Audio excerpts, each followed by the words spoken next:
මන්ත්‍රීතුමා ඇතුළු සියලුම රාජ්‍ය පළාත් සභාවේ ගරු ප්‍රධාන ලේකම් මහත්මතුමියනි එවැගේම ත්‍රිකුණාමල දිස්ත්‍රික්කයේ සියලුම ගරු පාර්ලිමේන්තු මගින් ක්‍රියාත්මක කර ඇති පළදායිතා ප්‍රවර්ධන දැනුවත් කිරීමේ වැඩසටහන යටතේ මාධ්‍යාංශයකුත් ස්ථාපිත වෙලා තිබෙනවා. ඒ වගේම ජාතික පළදායිතා ලේකම් මට්ටමින් මේ වැඩසටහන ක්‍රියාත්මක කරමින් පවතිනවා. ඒ අනුව නැගෙනහිර පළාතේ පැවැත්වෙන මෙම දැනුවත් කිරීමේ වැඩසටහනට පැමිණි ගරු රංජිත් මන්ත්‍රීතුමන්ලා පරිමාණ සේවාංශේ अंदर बड़ा पालना है दिमाग के केवल स्थानीय दिनांक मूल का रोल है तेरे लाटे ये पास में नहीं करो मत करो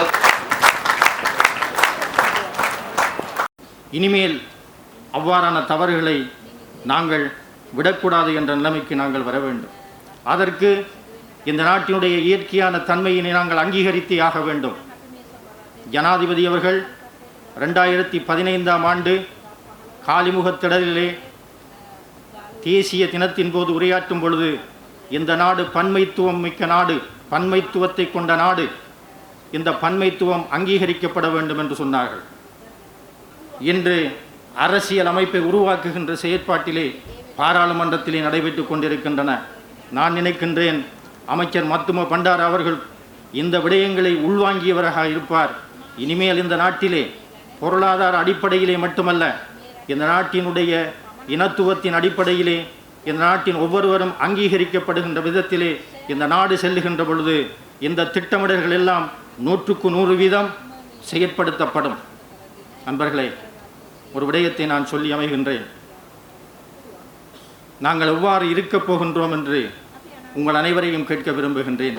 நான் உட்பட சித்தர்களும் யோகிகளும் சிறந்த நல்ல ஞானிகளும் புத்தரும் இயேசுவும் முகமது நபியும் உத்தமர் காந்தியும் எத்தனையோ உண்மைகளை எழுதி வச்சாங்க.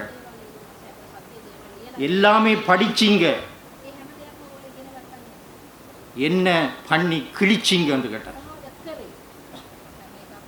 நான் நமக்கு சேர்த்து கேட்கின்ற கேள்வி, நாம் என்ன பண்ணி கிழிக்கப் போகின்றோம்? இந்த நாட்டிலே ஒரு தாய் பெற்ற பிள்ளைகளாக வாழப்போகின்றோம் என்றால் நாங்கள் எல்லோருடைய உணர்வுகளையும் புரிந்து கொண்டவர்களாக, இந்த நாட்டினுடைய தனித்துவத்தை அங்கீகரித்தவர்களாக எங்களுடைய நிர்வாகத்தை எங்களுடைய மக்களுக்காக செய்கின்றோம் என்ற மனப்பான்மையோடு செய்திடுவோம், சென்றிடுவோம்.